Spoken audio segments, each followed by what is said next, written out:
नमस्कार मेरे प्यारे साथियों, कैसे आप सब। उम्मीद करते हो आप सब अच्छे होंगे और आपकी पढ़ाई भी अच्छी चल रही होगी। दोस्तों, आज हम लोग अपना ग्रामर का जो पहला क्लास है वो वॉइस के साथ शुरू कर रहे हैं। ठीक है। और वॉइस एक बहुत ही शानदार टॉपिक है जिससे हम लोग अपना ग्रामर का जो क्लास है वो शुरू कर सकते हैं। ठीक है। अब ये जो वॉइस है ये आपके 10th 12th और अदर कॉम्पिटेटिव एग्जाम के लिए भी इंपॉर्टेंट है, क्योंकि इससे बहुत सारे क्वेश्चन आपको देखने को मिलते हैं। 10th और 12th में तो एक, यानी कि 10th और 12th के बोर्ड एग्जाम में एक क्वेश्चन आपको पक्का ही देखने को मिलेगा। ठीक है। जो 1 नंबर या 2 नंबर के लिए आपसे पूछा जाता है। ठीक है। अगर आप हमारे चैनल पर नए हैं तो आप हमारे चैनल को सब्सक्राइब कर लीजिए और अपने दोस्तों में शेयर कर दीजिए, ताकि आप भी पढ़िए और आपका दोस्त भी। अगर आपको वॉइस नहीं आता है तो आपको डरने की कोई आवश्यकता नहीं है, आप सही जगह पे आए हैं। ठीक है। आपको जो वॉइस है वो एकदम बेसिक से एकदम एडवांस तक पढ़ाया जाएगा। बेसिक से एकदम, ठीक है, एडवांस तक बताया जाएगा। अगर आपको जो वॉइस है वो आता हो नहीं आता हो उससे कोई फर्क नहीं पड़ेगा। अगर आपको आता है तो यहाँ पर आप एडवांस की चीजें पढ़ेंगे जो आपको कॉम्पिटिटिव एग्जाम में हेल्प करेगा। ठीक है। तो हम जो वॉइस पढ़ेंगे एकदम बेसिक कंसेप्ट के साथ पढ़ेंगे। ध्यान में रखिएगा कि हम यहाँ पे ट्रिक नहीं पढ़ेंगे। ठीक है। क्योंकि जो ट्रिक होता है ना वो आपको कुछ ही दिनों तक याद रहता है। ठीक है। ये जो आप ट्रिक पढ़ते हैं वो कुछ ही दिनों तक याद रहता है, लेकिन अगर आप कंसेप्ट पढ़ते हैं तो वो आपको लाइफ लॉन्ग याद रहता है, लंबे समय तक याद रहता है। ठीक है। और हम लोग को जो वॉइस पढ़ना है वो एक लंबे समय तक पढ़ना है। ठीक है। यानी कि ऐसे पढ़ना है कि लंबे समय तक याद रहे। ठीक है। तो देर न करते हुए आइए हम अपने जो क्लास है वॉइस का उसको शुरू करते हैं। ठीक है। अब देखिए, थोड़ा सा हम वॉइस के डेफिनेशन को समझेंगे कि जो वॉइस है वो है क्या। ठीक है। ये किताबी लैंग्वेज है, इसको थोड़ा सा छोड़ दीजिए, लेकिन अगर आप इंटरेस्टेड है तो आप इसको पढ़ सकते हैं। मैं बस आसान से भाषा में बताने का प्रयास करूंगा कि जो वॉइस है वो है क्या। ठीक है। अब देखिए वॉइस,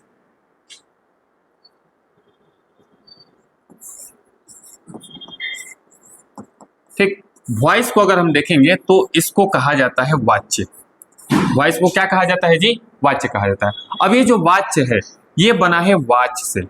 किससे बना है? वाच से। ठीक। और जो वाच है, वाच का मतलब होता है बोलना। वाच का मतलब क्या होता है? बोलना। ठीक। यानी कि हम ये कह सकते हैं कि ये जो वॉइस होता है यह एक बोलने का क्या है? तरीका है। वॉइस क्या है? बोलने का एक तरीका है। अब हम बोलते क्या है जी? तो कोई ना कोई सेंटेंस बोलते हैं, कोई ना कोई सेंटेंस बोलते हैं। यानी कि हम ये कह सकते हैं कि जो वॉइस है वो किसी भी सेंटेंस को बोलने का क्या है?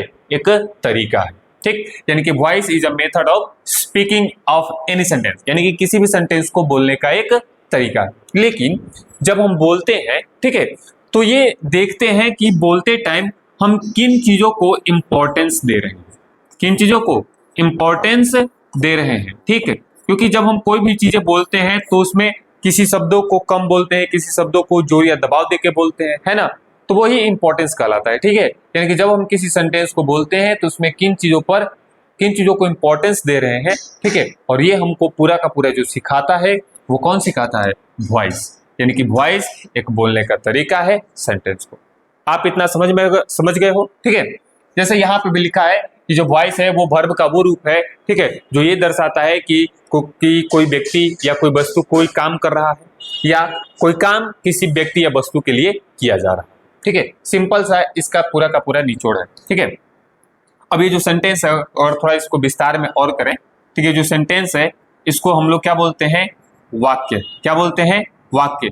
और वाक्य जो है ये बना है वाक से, और वाक का मतलब ही क्या होता है? बोलना। ठीक है। अगर किसी भी तरीके से हम देखेंगे तो ये जो वॉइस है ये कुछ और नहीं, एक बोलने का तरीका। आई होप आपको इतना समझ में आ गया होगा। अगर हम वॉइस की बात करें, यानी कि बोलने के तरीके की हम देखें, बोलने के तरीकों को हम देखें तो ये जो बोलते हैं तो वो दो तरीके से बोलते हैं। ठीक। या तो खुद को सामने रखें या किसी और तरीके से बोल। ठीक है। अगर आपको पैसा चाहिए, ठीक है, सिंपल सा एग्जांपल में समझिए कि जो वॉइस है वो कितने प्रकार का होता है। वो होता है दो। ठीक। पहला होता है एक्टिव और दूसरा होता है पैसिव। अब सीधा थोड़ा सा इसको समझने का प्रयास करिए ऐसे कि अगर आप ये हैं, ठीक, और ये आपके पापा हैं, ठीक, और ये आपकी मम्मी है, ठीक। अगर आपको पैसा चाहिए तो आप डायरेक्ट कहाँ जाओगे? पापा के पास। तो ये मान चलो ये हो गया डायरेक्ट है, तो ये एक्टिव वॉइस। ठीक। अगर आपको पैसा चाहिए लेकिन किसके थ्रू? मम्मी के थ्रू। ठीक है। तो पापा से डर लग रहा है तो आप कहाँ जाओगे? मम्मी। मम्मी पापा से, और पापा देंगे मम्मी को, और आपको मम्मी दे देंगी पैसा। आपको मिल गया, यानी कि हम ये कह सकते हैं कि ये क्या हो गया, पैसिव हो गया। ठीक, यानी कि जो हम सेंटेंस कोई भी बोलते हैं तो वो दो तरीके से बोलते हैं, एक एक्टिव होके और दूसरा पैसिव होके। ठीक, यानी कि हम ये कह सकते हैं कि जो वॉइस है वो कितने प्रकार का होता है, दो प्रकार का होता है। आइए उन दोनों को भी देखते हैं। ठीक, पहला है एक्टिव वॉइस और दूसरा है पैसिव वॉइस। अब देखिए ये थोड़ा सा किताबी डेफिनेशन है, उसको छोड़ देते हैं और आइए हम आपको सिंपल लैंग्वेज में बताने का प्रयास करते हैं।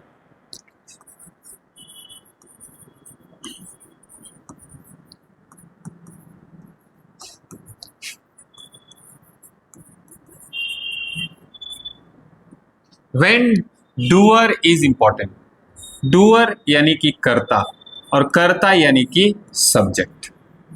जब किसी सेंटेंस में, ध्यान में रखिएगा कि जब किसी सेंटेंस में जो सब्जेक्ट है वो इंपॉर्टेंट हो जाए, वो क्या हो जाए, इंपॉर्टेंट हो जाए, यानी कि जब किसी सेंटेंस की शुरुआत किससे हो, सब्जेक्ट से हो, तो वो क्या कहलाता है, एक्टिव वॉइस। जब किसी सेंटेंस की शुरुआत किससे हो जाए, सब्जेक्ट से हो जाए, तो उसे हम लोग क्या बोलते हैं, एक्टिव वॉइस। ठीक, अब दूसरा है पैसिव वॉइस। ठीक,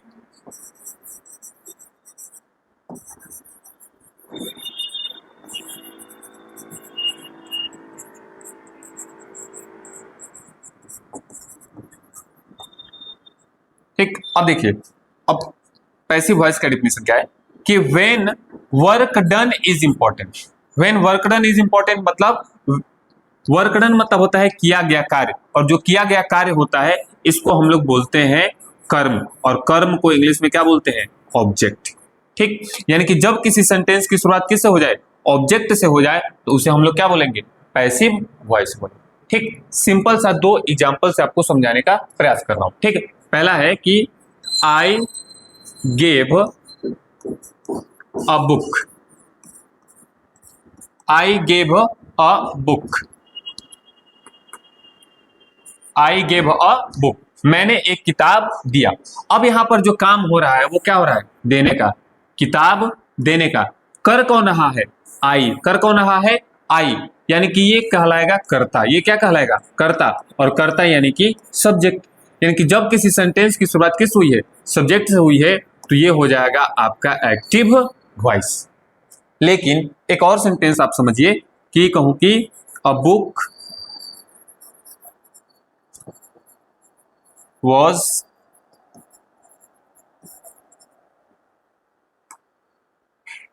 given by me, a book was given by me, एक किताब मेरे द्वारा दिया गया।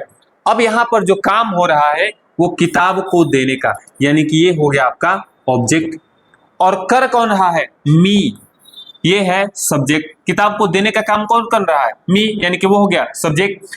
कर क्या रहा है भाई, किताब दे रहा है, ये नहीं कि ये अब वो क्या हो गया, ऑब्जेक्ट। यानी कि अब इस सेंटेंस की शुरुआत किससे हुई है, ऑब्जेक्ट से हुई है।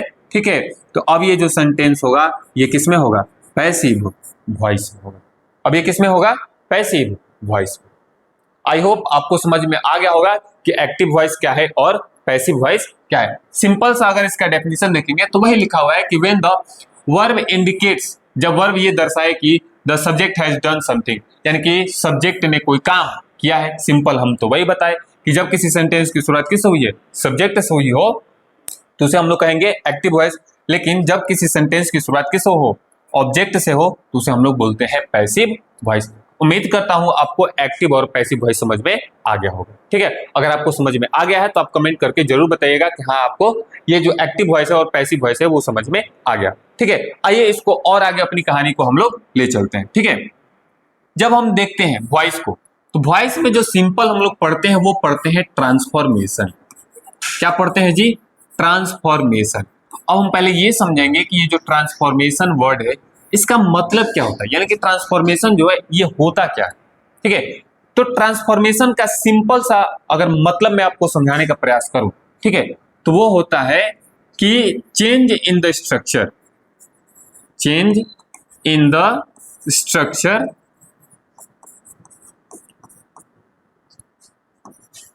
but meaning does not change, meaning does not change। अब ध्यान में रखिए, अब इसको थोड़ा सा समझने का प्रयास करिए। स्ट्रक्चर का मतलब होता क्या है? चेंज मतलब बदल जाए, इन द स्ट्रक्चर यानी कि संरचना। स्ट्रक्चर मतलब क्या होता है जी? संरचना। ठीक, अगर संरचना को अगर समझने का प्रयास करें हम, तो संरचना का मतलब होता है किसी भी सेंटेंस को लिखने का तरीका। संरचना मतलब क्या होता है कि लिखने का तरीका। हम ये कह सकते हैं कि लिखने का तरीका क्या हो जाए? बदल जाए। लिखने का तरीका क्या हो जाए? बदल जाए, बट लेकिन मीनिंग डज नॉट चेंज। अब ये जो मीनिंग है, मीनिंग का मतलब होता है अर्थ। मीनिंग मतलब क्या होता है? अर्थ। अर्थ ना बदले उसी को हम लोग क्या बोलते हैं? ट्रांसफॉर्मेशन। और वॉइस में मेजर हम लोग क्या करेंगे? ट्रांसफॉर्मेशन ही करेंगे, यानी कि लिखने का तरीका तो बदल जाए लेकिन उसका जो अर्थ है वही रहे, वही कहलाता है आपका ट्रांसफॉर्मेशन। अगर हम वॉइस को देखेंगे तो वॉइस में भी हम लोग सिंपल वही करते हैं, जैसे आई गेव अ बुक, मैंने एक किताब दिया, यानी कि काम हो रहा है कौन सा? देने का। क्या? किताब। किसके द्वारा? मेरे द्वारा। अगर इसका जो मैं पैसिव वॉइस बना हूं यहां पे, इसको थोड़ा पढ़िए कि अ बुक एक किताब वॉज गिवन दी गई बाय मी मेरे द्वारा। तो अगर आप देखेंगे तो ये लिखने का तरीका और ये लिखने का तरीका क्या है? अलग है। लेकिन अगर इसके अर्थ की बात करेंगे तो इन दोनों का जो मीनिंग है, जो अर्थ है, वो एकदम सेम। और इसी को हम लोग बोलते हैं ट्रांसफॉर्मेशन। और वॉइस में पूरा का पूरा जो खेल चलता है वो ट्रांसफॉर्मेशन का ही चलता है। लेकिन ये ट्रांसफॉर्मेशन जो है वो होता कैसे है, आइए उसको समझने का प्रयास करते हैं। अब देखिए, ये जो ट्रांसफॉर्मेशन है, ठीक, अब इसमें अगर सेंटेंस को हम लिखें, अगर किसी हम सेंटेंस को अगर लिखें, तो किसी सेंटेंस को लिखते हैं तो उसमें सबसे पहले हम लिखते हैं सब्जेक्ट। क्या लिखते हैं? सब्जेक्ट। ठीक, क्या लिखेंगे जी? सब्जेक्ट। उसके बाद मेजरली आपको देखने को मिलेगा वर्ब, उसके बाद ऑब्जेक्ट। यही होता है, राइट? बिल्कुल यही होता है। तो जब इसका हम ट्रांसफॉर्मेशन करेंगे, यानी कि लिखने का तरीका बदलेंगे, तो कुछ तो बदलेंगे भाई। और वो बदलता क्या है? तो वो बदलेगा आपका क्या जी? तो वो ऑब्जेक्ट आएगा पहले सब्जेक्ट के जगह पे। किस जगह पे आएगा? सब्जेक्ट।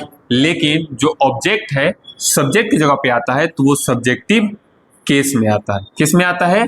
Subjective case. ठीक, अब ये जो वर्ब है वो वर्ब आप लिखेंगे और ये जो आपका ऑब्जेक्ट है ये जाएगा कहाँ पे? सॉरी, ये जो सब्जेक्ट है ये जाएगा ऑब्जेक्ट की जगह पे, तो ये जाएगा आपके ऑब्जेक्टिव केस में। इसमें जाएगा जी ऑब्जेक्टिव केस के रूप में जाएगा। इसको शॉर्ट फॉर्म में हम एसएससी लिखेंगे और इसको शॉर्ट फॉर्म में हम ओसी लिखेंगे। आप इस बात को ध्यान में रखिएगा क्योंकि इन दोनों का यूज जो है वो आगे हम लोग मेजर रूप में करेंगे। ठीक, अब ये चीजें होती हैं आपकी किस में? ट्रांसफॉर्मेशन में। ठीक, अब सिंपल सा ऐसा ही हम लोग ट्रांसफॉर्मेशन किस में करते हैं जी? वॉइस में। किस में करते हैं? वॉइस में। आइए हम लोग अपना जो ट्रांसफॉर्मेशन है वॉइस का वो लोग शुरू करते हैं। ठीक है, अब हम पहला शुरू करेंगे असर्टिव से। ठीक, और समझेंगे कि कैसे असर्टिव सेंटेंस का पैसिव वॉइस बनाया जाता है। ठीक है, तो सबसे पहले हम इसका एक स्ट्रक्चर तैयार करेंगे। ठीक है, अगर आपको स्ट्रक्चर समझ में आ गया तो आप आसानी से किसी का भी पैसिव वॉइस बना सकते हैं, यानी कि किसी भी सेंटेंस का जो असर्टिव में हो उसका आप सिंपल तरीके से पैसिव वॉइस बना सकते हो, चाहे वो कैसा भी क्यों ना आया हो। ठीक है, अब देखिए असर्टिव सेंटेंस का अगर स्ट्रक्चर की बात करें, ठीक है, अगर इसके स्ट्रक्चर की बात करेंगे तो सबसे पहले आपको दिया रहता है इसमें सब्जेक्ट। क्या दिया रहता है जी? सब्जेक्ट। ठीक, उसके बाद दिया रहता है आपका हेल्पिंग वर्ब। क्या दिया रहता है? Helping verb. उसके बाद जो आपका दिया रहता है मेन वर्ब। उसके बाद दिया रहता है ऑब्जेक्ट। बिल्कुल, अगर आपको पता है तो आप समझ पा रहे होंगे, ठीक है, कि यही सारा चीज जो है असर्टिव में दिया रहता है। ठीक है, एक मिनट थोड़ा सा इसको किनारे लगा रहे। हाँ जी, बिल्कुल ठीक। अब ये सारा का सारा चीज जो है वो आपको असर्टिव का देखने का मिलेगा। अब जब इस सेंटेंस की जो शुरुआत है वो किससे हुई है? सब्जेक्ट से, तो हम ये कह सकते हैं कि ये जो सेंटेंस है वो किस में है? एक्टिव वॉइस में है। किस में है जी? एक्टिव वॉइस में है। लेकिन जब एक्टिव वॉइस में है तो इसका हम क्या बनाना चाहेंगे? Passive voice. जब इसका हम पैसिव वॉइस बनाएंगे तो इसमें करेंगे ट्रांसफॉर्मेशन, यानी कि इसमें करेंगे कोई ना कोई बदलाव। और वो बदलाव क्या होगा कैसे होगा, आइए यहाँ पे समझने का हम लोग प्रयास करते हैं। ठीक, सबसे पहले तो हम ऑब्जेक्ट को लाएंगे पहले। ठीक, सबसे पहले कहाँ लाएंगे, ऑब्जेक्ट को सब्जेक्टिव केस के रूप में लाएंगे, यानी कि सब्जेक्ट जो है वो आएगा यहाँ पे तो किस रूप में आएगा, सब्जेक्टिव केस। अब ये जो यहाँ पर हेल्पिंग वर्ब आप देख रहे हो, ये हेल्पिंग वर्ब यहाँ इस सब्जेक्ट के अनुसार है, लेकिन यहाँ पर ये जो हेल्पिंग वर्ब होगा वो इस ऑब्जेक्ट के सब्जेक्टिव केस के अनुसार होगा। ठीक, उसके बाद अब ये जो मेन वर्ब है ये आपके वर्ब के थर्ड फॉर्म के रूप में नजर आएगा। किस रूप में आएगा, थर्ड फॉर्म के रूप में नजर आएगा। ठीक, उसके बाद हम क्या कर लिए भाई, ऑब्जेक्ट को पहले लाए सब्जेक्टिव केस। अब ये जो हेल्पिंग वर्ब है वो यहां पर आ गया, लेकिन ये जो हेल्पिंग वर्ब है वो सब्जेक्टिव केस के अनुसार आएगा। ठीक, मेन वर्ब वर्ब के थर्ड फॉर्म में। अब यहां पर हम एक प्रेपोजिशन यूज करेंगे, सुटेबल प्रेपोजिशन। अब मैं सुटेबल क्यों लिख रहा हूं, ठीक है,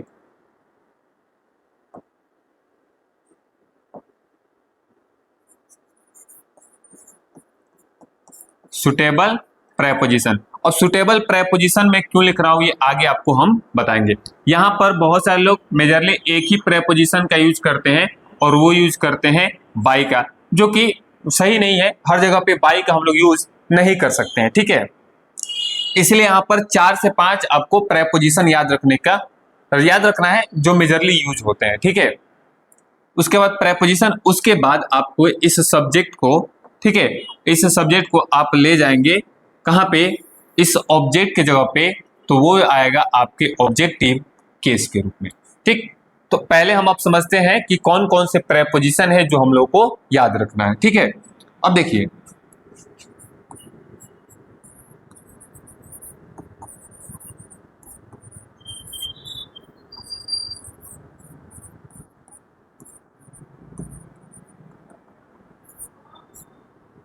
सुटेबल प्रेपोजिशन।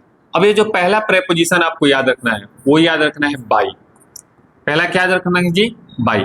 अब ये जो बाई है वो किसी भी नेम ऑफ अ पर्सन, किसी भी नेम ऑफ अ पर्सन, यानी कि किसी भी पर्सन के नाम के पहले क्या यूज करोगे आप, बाई। दूसरा आता है इन, दूसरा क्या आता है जी, इन। अब ये जो इन है ये किसी मीडियम के लिए यूज होता है। मीडियम यानी कि माध्यम, जहां पर माध्यम की बात आएगी, ठीक है, वहां पर हम किसका यूज करेंगे, इन का। उसके बाद आता है टू, उसके बाद क्या आता है जी, टू।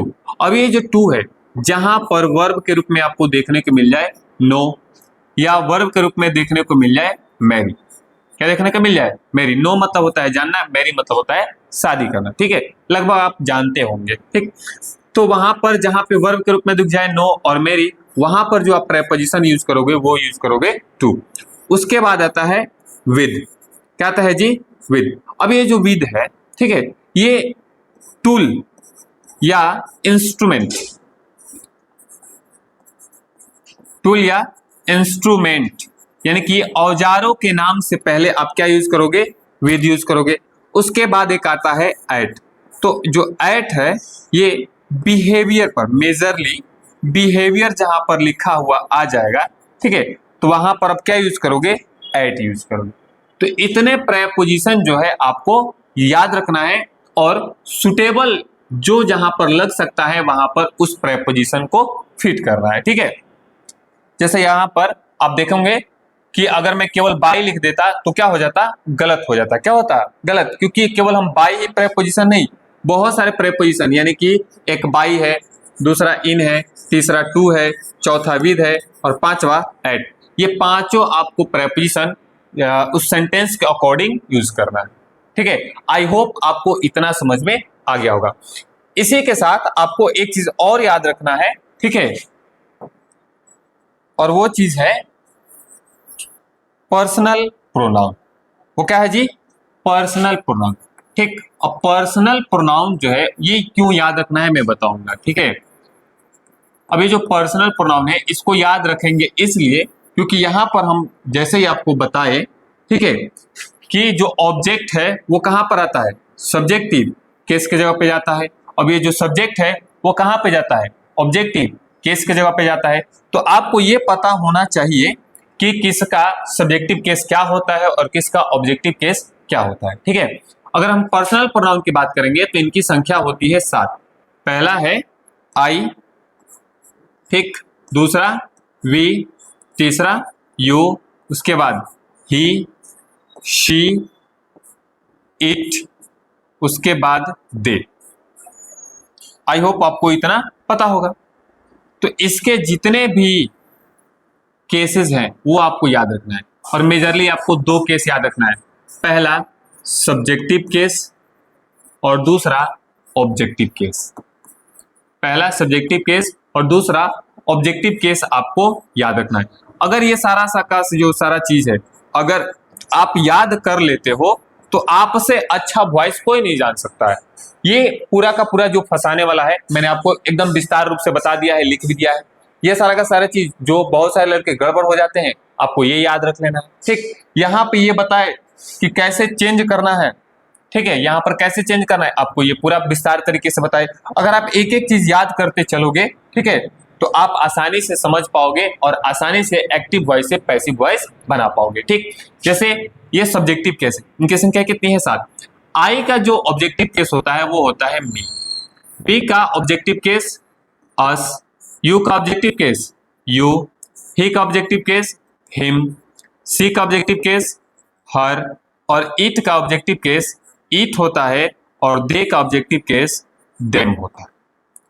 तो ये आपको सब्जेक्टिव केस और ऑब्जेक्टिव केस आपको क्या करना है? याद रखना है। ठीक है, क्योंकि ये बार बार आपको देखने को मिलेगा। ठीक, ये वाला तो ज्यादा इंपॉर्टेंट है भाई लोग, ध्यान में रखना है, क्योंकि ये बहुत सारे जगहों पे फंसा देता है। क्योंकि बहुत सारे जो क्वेश्चन है ना, ठीक है, वो एक्टिव से पैसिव बनाते समय प्रेपोजिशन को लेकर गलत हो जाता है। तो आप इन प्रेपोजिशन को याद रखना, ठीक है, ताकि आप गलत ना करो। आप मेरे से पढ़ रहे हो तो अब मैं उम्मीद तो यही करूंगा ना कि आप गलत ना करो। ठीक है, क्योंकि मैंने हर चीजों को विस्तार तरीके से बता रखा है। ठीक है, अब आइए हम लोग अपना जो प्रेजेंट इंडेफिनिट टेंस है उसका एक्टिव वॉइस से पैसिव वॉइस बनाना शुरू करते हैं। ठीक, जैसा कि हम लोग आपको यहां पर बताए, ठीक है, कि वॉइस है क्या।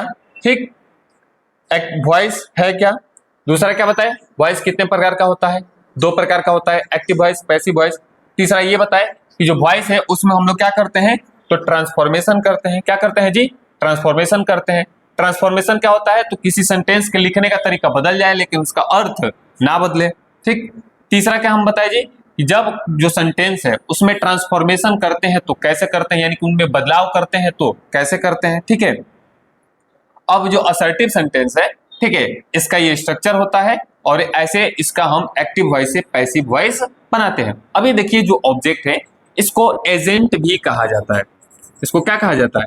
इसको एजेंट भी कहा जाता है। ठीक है, एजेंट जो है वो कहीं पे लिखा हो या लिखा ना हो उससे कोई फर्क पड़ने वाला नहीं है। ये बात आप ध्यान में जरूर रखिएगा। ठीक है, यानी कि आप कहीं पे ऑब्जेक्टिव केस यानी कि प्रेपोजिशन और ऑब्जेक्टिव केस खोजो पैसिव वॉइस में तो कई जगहों पे लिखा होता है और कई जगहों पे लिखा नहीं होता। ठीक है, आइए हम लोग अपना जो प्रेजेंट इंडेफिनिट टेंस है इसका पैसिव वॉइस बनाना शुरू करते हैं। तो सबसे पहले तो आपको चाहे वो कोई भी सेंटेंस हो उसका पैसिव वॉइस बनाने से पहले आपको उस सेंटेंस की जानकारी होनी बहुत जरूरी है। ठीक है, तो पहले तो आपको ये पता होना चाहिए कि प्रेजेंट इंडेफिनिट टेंस जो है इसका स्ट्रक्चर क्या होता है। ठीक है, तो इसका जो स्ट्रक्चर होता है वो होता है सब्जेक्ट, ठीक, उसके बाद वर्ब का फर्स्ट फॉर्म, उसमें एस या ES plus object. Subject verb का फर्स्ट फॉर्म में एस या ईएस प्लस ऑब्जेक्ट। जब किसी सेंटेंस की शुरुआत किससे हुई है? सब्जेक्ट से हुई है, तो ये किसमें है? Active voice. तो इसका हम क्या बनाएंगे? Passive voice. और पैसिव वॉइस बनाते ही, ठीक है, हम लोग ऑब्जेक्ट को लाएंगे पहले। कहाँ लाएंगे जी? पहले। ठीक, जब ऑब्जेक्ट को लाएंगे पहले तो ये आएगा सब्जेक्टिव केस के रूप में। अब ये जो वर्ब का फर्स्ट फॉर्म और प्लस एस या ईएस है ये बदलता है is, am, are plus verb के थर्ड फॉर्म में। Is, am, are plus verb के थर्ड फॉर्म में। फिर अब एक चीज ध्यान में रखिएगा कि एक शॉर्टकट और चीज लिखेंगे। ये जो सुटेबल प्रेपोजिशन है इसको हम एसपी लिखेंगे। एसपी सुटेबल प्रेपोजिशन लिखेंगे एसपी, लेकिन हम लोग बोलेंगे इसको सुटेबल प्रेपोजिशन। अब यहाँ पर हम लोग क्या यूज करेंगे? सुटेबल प्रेपोजिशन अब ये जो सब्जेक्ट है ये कहाँ जाएगा, ऑब्जेक्टिव केस की जगह पे। कहाँ पे, ऑब्जेक्ट की जगह पे, तो ये जाएगा तो ऑब्जेक्टिव केस के रूप में जाएगा। ठीक, दो क्वेश्चन है। ठीक, एग्जाम्पल के लिए दो क्वेश्चन है। पहला है, पढ़िए आप लोग, आई प्ले क्रिकेट। जैसे आप देखेंगे कि ये आई सब्जेक्ट, ये वर्ब और ये ऑब्जेक्ट, सब्जेक्ट वर्ब ऑब्जेक्ट। तो आप ये पता, आपको तो ये पता होगा जो प्रेजेंट टेंस है, आपको इसकी जानकारी जरूर होगी, तभी आप जो वॉइस है वो पढ़ रहे हैं। ठीक है, क्योंकि बिना टेंस का नॉलेज, ठीक है, हम लोग वॉइस को अच्छे से समझ नहीं पाएंगे। ठीक है, अब देखिए पहला है आई प्ले क्रिकेट। अब इसमें ये जो क्रिकेट है ये क्या है, ऑब्जेक्ट, आई क्या है, सब्जेक्ट, और प्ले क्या है, वर्ब। तो ऑब्जेक्ट को हम लोग कहाँ लाएंगे, पहले, तो क्रिकेट को हम लोग लाएंगे पहले। ठीक, यानी कि इसका हम पैसिव वॉइस बनाएंगे, तो ये जो क्रिकेट है ये आएगा पहले, क्रिकेट। अब एक चीज ध्यान में रखिएगा कि ये जो इज है ये सिंगुलर के लिए यूज होता है, एम है ये केवल और केवल आई के लिए यूज होता है, और ये जो आर है ये प्लूरल सब्जेक्ट के लिए यूज होता है। तो आप ये बताओ कि क्रिकेट सिंगुलर है कि प्लूरल। जो क्रिकेट है वो एक खेल का नाम है और इसीलिए क्या है, सिंगुलर है। तो इसके साथ हम लोग क्या यूज करेंगे, इज, क्रिकेट इज। अब हम लोग क्या यूज कर लिए, ऑब्जेक्ट को सब्जेक्टिव केस यूज कर लिए, हेल्पिंग वर्ब यूज कर लिए इस सब्जेक्ट के अनुसार। अब यहाँ पर हम लोग वर्ब का कौन सा फॉर्म, थर्ड फॉर्म। तो प्ले का जो थर्ड फॉर्म होता है वो होता है प्लेड। क्या होता है, प्लेड। अब ये जो प्रेपोजिशन है, ठीक है, वो लगाएंगे। अब यहाँ पर हम लोग 3-4 प्रेपोजिशन लिखे हैं। ठीक है, ठीक, तो यहाँ पे कौन सा यूज होगा, जो प्रेपोजिशन, तो यहाँ पे यूज हम लोग करेंगे बाई। क्या यूज करेंगे, बाई। प्लेड प्रेपोजिशन क्या लगाओगे, बाई, और आई है ना सब्जेक्ट, तो आई का जो ऑब्जेक्ट की जगह पे ले जाओगे तो आई का ऑब्जेक्टिव केस क्या होगा, मी। यानी कि आई को हम कहाँ ले गए हैं, लास्ट में, तो आई का ऑब्जेक्टिव केस मी होता है। आई होप आपको इतना समझ में आया होगा। दूसरा क्वेश्चन है, ही नोज मी, वह मुझे जानता है। अब मी को लाओगे पहले, जब इसका आप पैसिव वॉइस बनाओगे तो मी को लाओगे पहले, और जब हम मी को लाएंगे पहले तो ये क्या बनेगा, आई। क्या बनेगा जी, आई। तो हम यहाँ पे क्या लिख दिए, आई। अब इस आई के अनुसार यहाँ पर हम लोग वर्ब यूज करेंगे, या तो इज, या तो एम, या तो आर, और आई के लिए क्या यूज करते हैं, एम। तो यहाँ पर आई के अनुसार क्या हो जाएगा, आई एम। ठीक, अब उसके बाद वर्ब का कौन सा फॉर्म, थर्ड फॉर्म। तो नो का थर्ड फॉर्म होता है नॉन। क्या होता है, नॉन, KNOWN, यानी कि आई एम नॉन। अब यहाँ पर हम लोग ये देखें कि जहां पर वर्ब क्या होता है जी, नो होता है, वहां पर जो हम लोग प्रेपोजिशन यूज करते हैं वो क्या यूज करते हैं, टू। तो यहाँ पर प्रेपोजिशन अब क्या आ जाएगा, टू, नॉन टू, और ही का ऑब्जेक्टिव केस क्या होता है, हिम। आई होप आपको ये वाला जो सेंटेंस का, यानी कि प्रेजेंट इंडेफिनिट टेंस का जो पैसिव वॉइस है वो आपको समझ में आया होगा। ऐसे ही करते आपको पूरे के पूरे सेंटेंस का हम पैसिव वॉइस बनाना सिखा देंगे, बस आप हमारे साथ बने रहिए। अगर आपको समझ में आ रहा है, ठीक है, तो आप हमारे वीडियो को लाइक भी करिए, ताकि हम लोग को समझ में आए कि हम लोग जो पढ़ा रहे हैं वो जो हमारे बच्चों को जा रहा है। ठीक है, हमारे स्टूडेंट्स को समझ में आ रहा है कि हाँ, जो टीचर बोर्ड पे पढ़ा रहे हैं वो बिल्कुल हमको समझ में आ रहा है। ठीक है, आप हमारे वीडियो को लाइक भी करिएगा। ठीक है, आपको कितना % समझ में आया ये कमेंट करके भी जरूर बताइएगा। ठीक है, अब देखिए थोड़ा सा, ये था प्रेजेंट इंडेफिनिट। अगला है जी प्रेजेंट कॉन्टिन्यूअस टेंस। तो पहले तो इसका स्ट्रक्चर देखते हैं। तो इसका जो स्ट्रक्चर होता है वो होता है, सबसे पहले इसकी शुरुआत किससे होगी जी, सब्जेक्ट, ठीक, is, am, are, plus verb के फर्स्ट फॉर्म में ING, यानी कि हम ये कह सकते हैं कि वर्ब का फोर्थ फॉर्म प्लस ऑब्जेक्ट। ठीक, ये प्रेजेंट कॉन्टिन्यूअस टेंस का स्ट्रक्चर है। तो जब आप इसका पैसिव वॉइस बनाओगे, यानी कि ये सब सब्जेक्ट से शुरू हुआ है तो एक्टिव वॉइस है। ठीक, तो जब आप इसका पैसिव वॉइस बनाओगे, ठीक है, तो पैसिव वॉइस बनाते टाइम हम क्या करेंगे, ऑब्जेक्ट को लाएंगे पहले, तो ये आएगा सब्जेक्टिव केस के रूप में। अब ये जो इज, एम, आर है, ये पहले किसके अनुसार यूज होता था, सब्जेक्ट के अनुसार, लेकिन यहां पर ये जो helping verb is, am, are है, ठीक है, अब ये सब्जेक्टिव केस, यानी कि ऑब्जेक्ट के सब्जेक्टिव केस के अनुसार यूज होगा। और वर्ब के साथ जो ING है, यानी कि वर्ब का जो फोर्थ फॉर्म है, ये बीइंग प्लस वर्ब के थर्ड फॉर्म में चेंज हो जाएगा। किसमें? बीइंग प्लस वर्ब के थर्ड फॉर्म में। फिर अब यूज करेंगे सुटेबल प्रेपोजिशन और सब्जेक्ट कहाँ जाएगा जी? ऑब्जेक्टिव केस के रूप में। आई होप आपको ये वाला जो स्ट्रक्चर है समझ में आ गया है। ठीक है, अब आइए यहाँ पर ये जो दो क्वेश्चन है इसका हम लोग पैसिव वॉइस बनाते हैं और समझते हैं। ठीक है, अब देखिए यहाँ पर हर है। ठीक, क्या है जी यहाँ पे? हर। तो हर का, ठीक है, सब्जेक्टिव केस क्या होता है? सी। तो जब इसका हम पैसिव वॉइस बनाएंगे, ठीक है, तो हर का पहले आएगा यहाँ पे, तो क्या बनेगा जी? सी। अब सी सिंगुलर है, ठीक है, तो सिंगुलर है तो उसके अनुसार क्या यूज करेंगे? इज। See is. अब वेटिंग है, यानी कि वर्ब का, सॉरी, बीइंग प्लस वर्ब का third form, being plus wait का थर्ड फॉर्म क्या होता है? वेटेड। Being, waited. प्रेपोजिशन क्या यूज करेंगे? बाई। और आई का ऑब्जेक्टिव केस क्या होता है जी? मी। ठीक, सी इज बीइंग वेटेड बाई मी। ठीक है, अब दूसरा क्वेश्चन है,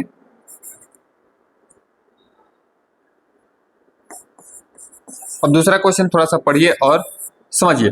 सी is writing a letter to her father, वह अपने पिता को एक पत्र लिख रही है। सी क्या हो गया? Subject. Is helping verb. Writing क्या हो गया जी? Verb. A letter object to her father.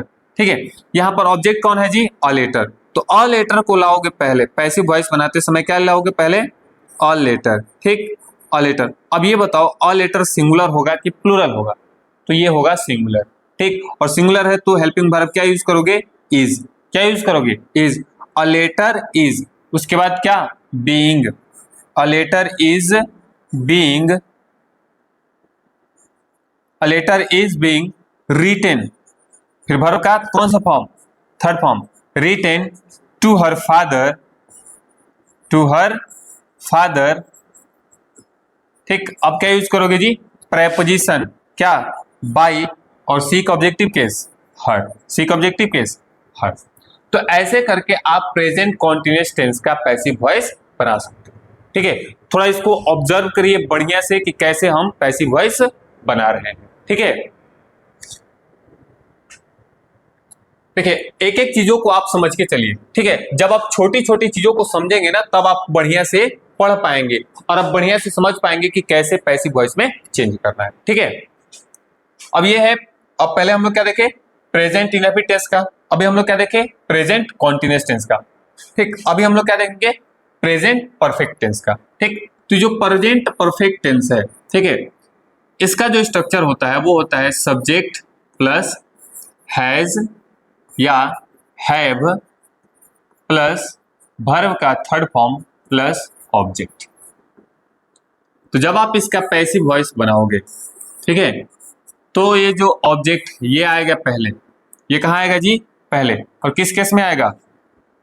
Subjective case. किस में आएगा? Subjective case. अब यहाँ पर ये जो हैज और हैव है, यानी कि ये जो हेल्पिंग वर्ब है, वो किसके अनुसार यूज होता था? इस सब्जेक्ट के अनुसार। लेकिन यहाँ पर ये जो हैज और हैव है, ठीक है, ये यूज होगा इस सब्जेक्टिव केस के अनुसार, यानी कि इस ऑब्जेक्ट के सब्जेक्टिव केस के अनुसार। ठीक, फिर उसके बाद क्या यूज होगा जी? बिन। क्या यूज करोगे? बिन। हैज और हैव के बाद बिन, उसके बाद वर्ब का थर्ड फॉर्म, फिर उसके बाद सुटेबल प्रेपोजिशन, और ये जो सब्जेक्ट है ये कहाँ जाएगा? ऑब्जेक्टिव केस के रूप में।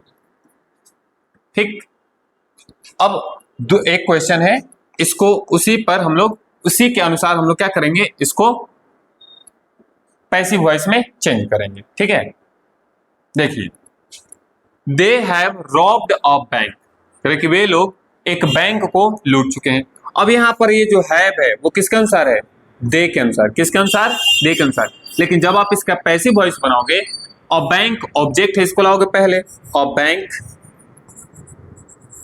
ठीक, अब बताओ हैज लगाओगे कि हैव लगाओगे? तो यहाँ पर अ बैंक सिंगुलर है तो यहाँ पर क्या लगाओगे? हैज। अ बैंक हैज, उसके बाद क्या ऐड करोगे? बीन। क्या ऐड करोगे? Been. A bank has been robbed, यानी कि वर्ब का जो थर्ड फॉर्म है वो रॉब का थर्ड फॉर्म क्या होता है? robbed, a bank has been robbed, preposition क्या लगाओगे, by, और दे का ऑब्जेक्टिव केस क्या होगा जी, दे का जो ऑब्जेक्टिव केस होगा वो होगा them। ठीक, तो अगर आपको प्रेजेंट इंडेफिनिट, प्रेजेंट कॉन्टिन्यूअस और प्रेजेंट परफेक्ट समझ में आ गया तो सिंपल सा यही जो फंडा है, यही जो रूल है, ये जो कंसेप्ट है, ये past indefinite, past continuous, past perfect में यूज होने वाला है। ठीक है, आइए हम लोग देखते हैं एक एक करके। ठीक, ये है पास्ट इंडेफिनिट टेंस। अब ये जो पास्ट इंडेफिनिट टेंस है, इसका जो स्ट्रक्चर है वो क्या होता है, सबसे पहले सब्जेक्ट, फिर वर्ब का सेकेंड फॉर्म और साथ में ऑब्जेक्ट। ये पूरा का जो पूरा स्ट्रक्चर है मैं वो इसलिए आपको लिखवा रहा हूं ताकि आपको पहचानने आ जाए। अगर आप अच्छे से सेंटेंस को पहचान लेते हैं तो आप आसानी से उसका पैसिव वॉइस बना सकते हैं। ठीक है, इसलिए मैं स्ट्रक्चर के साथ बता रहा हूं। ठीक है, ऑब्जेक्ट को पहले लाओगे तो ये कहां आएगा, सब्जेक्टिव केस में आएगा, यानी कि ऑब्जेक्ट का सब्जेक्टिव केस। वर्ब का जो सेकेंड फॉर्म है ये बदलेगा वाज और वेयर प्लस वर्ब का third form, was were plus verb का थर्ड फॉर्म। ठीक, अब जो वाज है ये सिंगुलर के साथ यूज होता है, यानी कि वाज जो है वो किसके साथ, सिंगुलर के साथ। ठीक, अब ये जो वेयर है ये प्लूरल के साथ यूज होता है, यानी कि सिंगुलर सब्जेक्ट के साथ क्या यूज करोगे, वाज, प्लूरल सब्जेक्ट के साथ वेयर। ठीक, उसके बाद वर्ब का थर्ड फॉर्म, फिर सुटेबल प्रेपोजिशन, फिर ये जो सब्जेक्ट है ये कहाँ जाएगा, ऑब्जेक्टिव केस के रूप में जाएगा। ठीक, सिंपल सा एक क्वेश्चन है, सी हेल्प्ड हिम।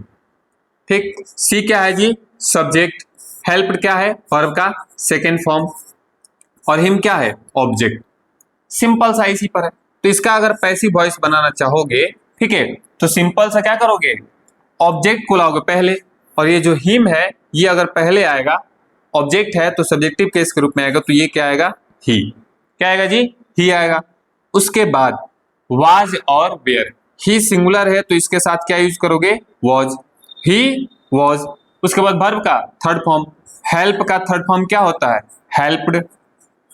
प्रेपोजिशन क्या यूज करोगे, बाई, और सी का ऑब्जेक्टिव केस हर, सी का ऑब्जेक्टिव केस हर। तो ऐसे आप पास्ट इंडेफिनिट का पैसिव वॉइस बना सकते हो। ठीक है, ये इसका क्या है, पैसिव वॉइस है। ठीक, अब ये सिंपल सा है पास्ट कॉन्टिन्यूअस। ठीक है, जैसे हम लोग प्रेजेंट कॉन्टिन्यूअस बनाए वैसे ही पास्ट कॉन्टिन्यूअस बनेगा। जैसे यहां पर इसका स्ट्रक्चर क्या होगा, सब्जेक्ट प्लस वाज या वेयर प्लस वर्ब के साथ आईएनजी, यानी कि वर्ब का फोर्थ फॉर्म प्लस ऑब्जेक्ट। तो जब आप इसका पैसिव वॉइस बनाओगे तो क्या करोगे, कुछ नहीं, सिंपल सा ऑब्जेक्ट को लाओगे पहले, तो ये आएगा सब्जेक्टिव केस में, और वाज और वेयर ये सिंपल सा वैसे ही रहेंगे, लेकिन ये जो वाज और वेयर है ये पहले सब्जेक्ट के अनुसार लगते थे, लेकिन अब ये जो सब्जेक्ट, जो वाज और वेयर है, ऑब्जेक्ट के सब्जेक्टिव केस के अनुसार लगेंगे। ठीक, और वर्ब के साथ आईएनजी किसमें टूट जाएगा, जिसमें पहले टूटता था, बीइंग प्लस वर्ब का थर्ड फॉर्म, फिर सुटेबल प्रेपोजिशन, और ये जो सब्जेक्ट है ये कहाँ जाएगा, ऑब्जेक्टिव केस के रूप में। ठीक, एक क्वेश्चन है, the labours were digging the well, यानी कि जो लेबर हैं वो किसी कुएं को खोद रहे हैं। ठीक है, ये सिंपल सा क्वेश्चन। अगर आप देखोगे तो यहां से लेकर यहां तक,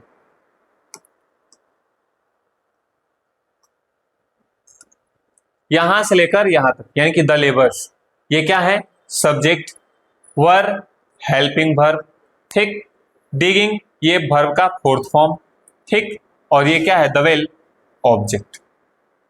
तो अगर आप इसका पैसिव वॉइस बनाना चाहोगे तो कुछ नहीं करना है, सिंपल सा इसका पैसिव वॉइस बनाते टाइम क्या करेंगे, ऑब्जेक्ट को पहले लाएंगे, तो क्या हो जाएगा, द वेल।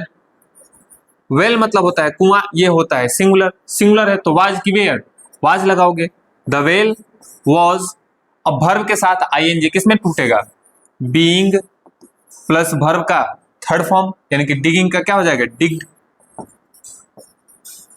ठीक, प्रेपोजिशन क्या लगाओगे, बाई, और द लेबर्स ये क्या है, सब्जेक्ट है, तो ये जाएंगे कहां में, लास्ट में, यानी कि ऑब्जेक्ट की जगह पे, तो क्या हो जाएगा, द बाई द लेबर्स।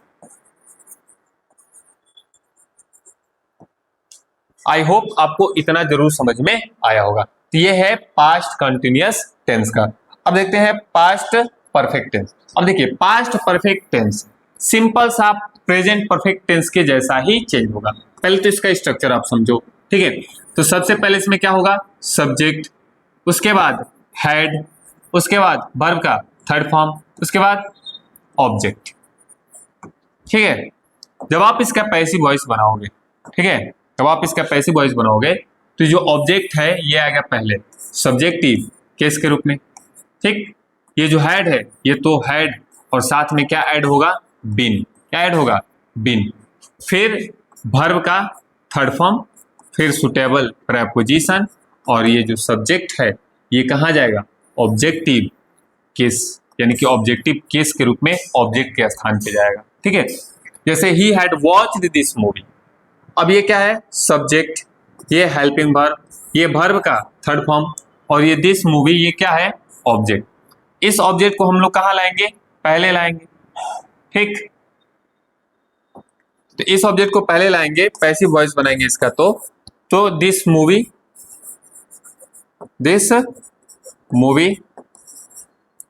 ठीक, हैड, उसके बाद क्या ऐड करना है, बीन, उसके बाद वर्ब का थर्ड फॉर्म, वॉच का थर्ड फॉर्म क्या होता है, वॉच्ड, प्रेपोजिशन क्या यूज करोगे, बाई, और ही का ऑब्जेक्टिव केस क्या होता है, हिम। तो ऐसे करके आप इसका पैसिव वॉइस सिंपल तरीके से बना सकते हैं, ठीक है। आज जो हम लोग पूरा का पूरा जो पढ़ रहे हैं वो केवल और केवल बेस पढ़ रहे हैं, ध्यान में रखिएगा। आपका आज जो हम बता रहे हैं, ठीक है, ये बेस मजबूत कर रहे हैं, ताकि अगर आपका बेस मजबूत हो गया तो मैं जब एडवांस के टॉपिक आपको बताऊंगा तो आपको क्लियरली समझ में आएगा। अगर आपका बेस क्लियर नहीं होगा तो कोई भी चीज मैं बताऊं आपको समझ में नहीं आएगा, ठीक है। क्योंकि हम जो यहाँ पर क्लास करेंगे वॉइस का वो बेसिक टू एडवांस करेंगे, ध्यान में रखिएगा। हम ऐसे बोल ही नहीं रहे कि आपको केवल बेसिक से एडवांस कराएंगे और एडवांस कराएंगे नहीं, ऐसा नहीं है, ठीक है। एडवांस के ऐसे ऐसे टॉपिक हम लोग पढ़ेंगे, ठीक है, जो आज तक आप अपने स्कूल और कोचिंग में नहीं पढ़े होंगे, ठीक है। तो ऐसे ऐसे राज यहाँ पे खुलने वाले हैं, आप इस बात को ध्यान में रखिएगा, ठीक है। ये हुआ आपका पास्ट परफेक्ट टेंस, ठीक। अब ये है पास्ट परफेक्ट कॉन्टिन्यूअस टेंस नहीं बनता है, ठीक है, क्यों नहीं बनता है वो आपको आगे बता दिया जाएगा, ठीक है। अब ये फ्यूचर इंडेफिनिट टेंस। अब ये जो फ्यूचर इंडेफिनिट टेंस है इसका जो स्ट्रक्चर होता है वो क्या होता है, सब्जेक्ट प्लस विल या शैल प्लस वर्ब का फर्स्ट फॉर्म प्लस ऑब्जेक्ट। अब देखिए जो फ्यूचर इंडेफिनिट टेंस है इसके साथ ही हम लोग को पढ़ना पड़ता है मॉडल्स। क्या पढ़ना पड़ता है, मॉडल्स। लेकिन आपको हम मॉडल्स को हम अलग तरीके से बताएंगे और अलग पार्ट में बताएंगे, ठीक है, क्योंकि यहाँ पर बताएंगे तो आप शायद कंफ्यूज हो जाएं, इसलिए यहाँ पर हम लोगों को नहीं बता रहे हैं, ठीक है। अब देखिए जब इसका आप पैसिव वॉइस बनाओगे, किसका, फ्यूचर इंडेफिनिट टेंस का, तो ऑब्जेक्ट आएगा पहले, तो ये आएगा सब्जेक्टिव केस। अब यहाँ पर ये जो विल और शैल है, ठीक है, अब यहाँ पर ये जो विल और शैल है, ठीक, अब ये जो आप विल और शैल लिख रहे हो, ठीक है, अब ये जो विल और शैल है अब किसके अनुसार यूज होता था, इस सब्जेक्ट के अनुसार होता था। लेकिन ये और विल और शैल जो है जब इसका पैसिव वॉइस बनाओगे, ठीक है, तो अब इस ऑब्जेक्ट के सब्जेक्टिव केस के अनुसार यूज होगा, ठीक है, इस ऑब्जेक्ट के सब्जेक्टिव केस के अनुसार। फिर हम लोग इसमें ऐड करते हैं बी। क्या ऐड करते हैं जी, बी। उसके बाद वर्ब का जो फर्स्ट फॉर्म है ये बदलता है वर्ब के थर्ड फॉर्म में, फिर सुटेबल प्रेपोजिशन, और ये जो सब्जेक्ट है, ठीक है, ये कहाँ जाएगा, तो ये सब्जेक्ट जो है वो जाएगा ऑब्जेक्टिव केस के रूप में। किस रूप में, ऑब्जेक्टिव केस के। आइए इस वाले क्वेश्चन को हम लोग हल करते हैं, ठीक है। अब ये इसका जब हम पैसिव वॉइस बनाएंगे तो आपको क्लियरली समझ में आ जाएगा कि कैसे इसका, यानी कि कैसे फ्यूचर इंडेफिनिट टेंस का पैसिव वॉइस बनाना है। सी क्या है जी, subject, will helping verb, read verb, और न्यूज़पेपर क्या है, ऑब्जेक्ट। तो ऑब्जेक्ट को हम लोग लाएंगे पहले, यानी कि ऑब्जेक्ट क्या है जी, न्यूज़पेपर, ठीक, न्यूज़पेपर। अब सिंगुलर हो प्लूरल हो वो कहानी अलग चलती है, ठीक है, लेकिन यहां पर जो कहानी है वो ये कि ये जो विल है और ये जो सेल है, सेल आई और वी के साथ यूज किया जाता है, और बाद बाकी जितने भी अदर सब्जेक्ट हैं उनके साथ क्या यूज किया जाता है, विल यूज किया जाता है। तो न्यूज़पेपर अदर सब्जेक्ट में आता है तो इसके साथ क्या यूज करेंगे हम लोग, विल। न्यूज़पेपर विल, उसके बाद क्या यूज किया जाएगा, बी। क्या हम लोग ऐड करेंगे, बी। उसके बाद वर्ब का थर्ड फॉर्म, तो ये जो रीड है ना, इसका फर्स्ट सेकेंड थर्ड तीनों क्या होते हैं, रीड रेड रीड। पढ़ते अलग अलग है लेकिन लिखते सेम है।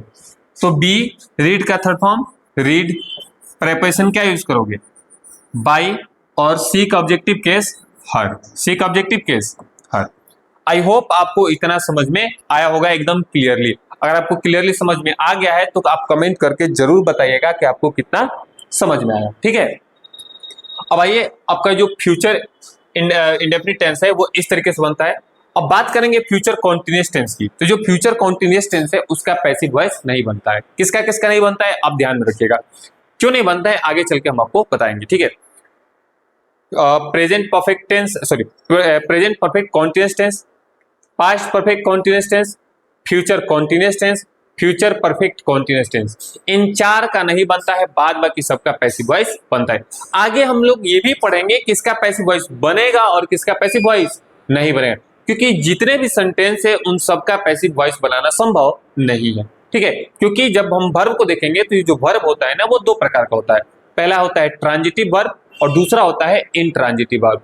अब ये जो इनट्रांजिटिव वर्ब है इसका पैसिव वॉइस नहीं बनता है, लेकिन जितने भी ट्रांजिटिव वर्ब है उनका पैसिव वॉइस बनता है। आप इस बात को ध्यान में रखिएगा, ठीक है। और कैसे आपको ट्रांजिटिव और कैसे आपको इनट्रांजिटिव पहचानना है ये आपको इसी यूट्यूब चैनल पर बताएंगे भाई, इसी क्लास की सीरीज में बताएंगे, बस आप हमारे साथ बने रहिए, ठीक है। Future perfect tense. अब फ्यूचर परफेक्ट टेंस का स्ट्रक्चर क्या होता है, ध्यान दीजिए। किसमें होता है, सब्जेक्ट प्लस विल या शैल प्लस हैव प्लस वर्ब का थर्ड फॉर्म प्लस ऑब्जेक्ट, ठीक। जब आप इसका पैसिव वॉइस बनाओगे, ठीक है, तो ये जो ऑब्जेक्ट ये पहले आएगा सब्जेक्टिव केस के रूप में। विल और शैल पहले इस सब्जेक्ट के अनुसार थे, लेकिन अब ये जो विल और शैल है, ठीक है, वो इस ऑब्जेक्ट के सब्जेक्टिव केस के अनुसार यूज होंगे। विल और शैल पहले इसके अनुसार थे, लेकिन अब इसके अनुसार होंगे। कब, जब हम इसका पैसिव वॉइस बनाएंगे तब, ठीक है। उसके बाद हैव, जैसे कि हम लोग सभी परफेक्ट टेंस में क्या ऐड कर रहे थे, बिन, तो इस परफेक्ट टेंस में भी हम लोग क्या ऐड करेंगे, बिन ऐड करेंगे, ठीक। उसके बाद वर्ब का एज यूजुअल थर्ड फॉर्म, उसके बाद सुटेबल प्रीपोजिशन, और फिर जो सब्जेक्ट है वो कहाँ जाएगा, ऑब्जेक्टिव केस के रूप में जाएगा, ठीक है। और ऐसे करके आपका फ्यूचर परफेक्ट टेंस का पैसिव वॉइस सिंपल तरीका से आपको बन जाएगा, ठीक है। जैसे ये एक क्वेश्चन है, they will have discussed the matter, ठीक है, they will have discussed the matter, ठीक। तो अब यहां पर ऑब्जेक्ट क्या है जी, द मैटर, ठीक। तो पहले लिखेंगे द मैटर। अब ये जो मैटर है इसके साथ हम क्या यूज करेंगे, विल, द मैटर विल। उसके बाद हैव, क्या ऐड करेंगे, been, the matter will have been. और फिर वर्ब का कौन सा फॉर्म, थर्ड फॉर्म, डिस्कस का थर्ड फॉर्म क्या होता है, discussed, the matter will have been discussed.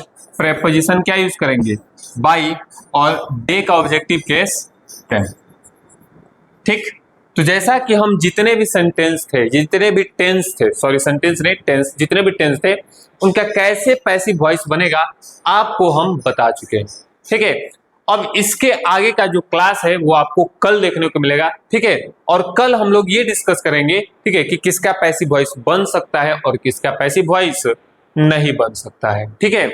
तो आप जैसे देखें कि हम लोग यहाँ पर बताए क्या, बेसिक, आज केवल और केवल आपको हम बस बेसिक बताने का प्रयास किए और कुछ नहीं। पहला हम बताए हैं वॉइस कितने प्रकार का होता है, ठीक, कैसे ट्रांसफॉर्मेशन होता है, कैसे बनता है, और कैसे एक एक सेंटेंस का, यानी कि एक एक असर्टिव सेंटेंस का कैसे पैसिव वॉइस बनता है। हम आपको क्या बताए, साथ में स्ट्रक्चर बताए, ठीक है, और उस स्ट्रक्चर के साथ कैसे बनाना है ये भी आपको बताए। ये इसलिए बताए क्योंकि आपका जो बेस है ना उसको हम मजबूत कर सके। आपके बेस को, बस कुछ और नहीं, आपके बेस को स्ट्रॉन्ग करने के लिए, ठीक है, हम इसको बताए हैं, ठीक है, ताकि आपका जो बेस है वो स्ट्रॉन्ग हो जाए, ताकि आगे चल के जब मैं आपको बताऊंगा, ठीक है, कि कैसे आप बड़े बड़े और स्ट्रॉन्ग मजबूत हार्ड क्वेश्चन को कैसे हल करना है, ये आपको हम बताएंगे। कब? जब आपका बेस स्ट्रॉन्ग रहेगा तब। अगर आप हमारे इस क्लास तक अभी तक बने हुए हैं तो आपका बहुत बहुत आभार, बहुत बहुत धन्यवाद। ठीक है, अगर आप हमारे चैनल पर नए हैं तो सब्सक्राइब भी करिएगा और अपने दोस्तों में शेयर भी करिएगा, क्योंकि आपका एक सब्सक्राइब, एक शेयर, एक लाइक, एक ये हमको अलग से मोटिवेशन देता है कि हाँ भाई ऐसे भी लड़के हैं जो हमारे क्लास को देख रहे हैं, पढ़ रहे हैं। ठीक है, वो हम लोगों को मोटिवेट करता है। ठीक है, तो बहुत बहुत धन्यवाद कि आप हमारे इस चैनल पे आए हैं। ठीक है, तो मिलते हैं आपसे अगले वीडियो में, अगले क्लास में। ठीक है, वहां पे हम लोग समझ रहे होंगे कि कैसे वॉइस को एडवांस तरीके से पढ़ते हैं। ठीक है, तब तक के लिए take care, bye bye, good night, जय हिंद।